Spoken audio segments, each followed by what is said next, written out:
Hier, à la préfecture du Rhône, Benjamin Griveaux, le porte-parole du gouvernement, s'est donc livré 2 heures durant à un jeu de questions-réponses face au public.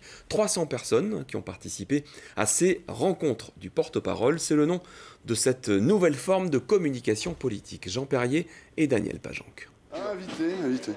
Monsieur Invité. Monsieur, pareil, invité ou spontané? Spontané. Mademoiselle, pareil, invité, spontané? Invité. Invité. Vous pouviez ou envoyer un mail ou être dans les petits papiers de la préfecture, en général plutôt sympathisant. Je suis en route pour aller en marche. Avoir des réponses, entendre des choses.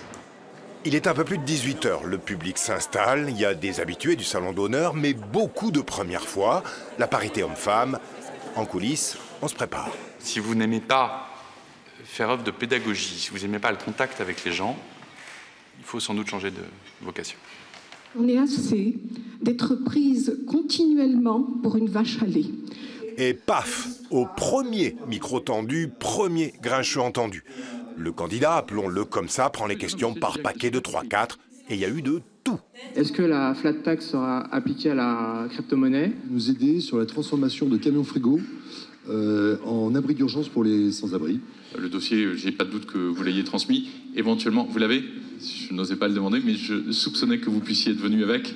C'est pas question pour un champion, hein. Vous pouvez me coller, avait prévenu Benjamin Griveaux, qui innove. Ce n'était hier que les 2e rencontres du genre. Un jeu de questions-réponses non préparé sur des sujets aussi variés que ce qui a été posé. Je trouve que dans l'exercice, il a été plutôt efficace. J'ai trouvé qu'il était très clair dans les réponses qu'il donnait, oui. C'est beaucoup plus compliqué qu'un grand oral, parce qu'un grand oral, vous avez 3 ou 4 membres du jury, et là, ils sont un peu plus que 3 ou 4. Il y a eu évidemment quelques questions sans réponse, dont une que Benjamin Griveaux n'a pas fini de se poser. Est-ce que ça marche, tout ça ?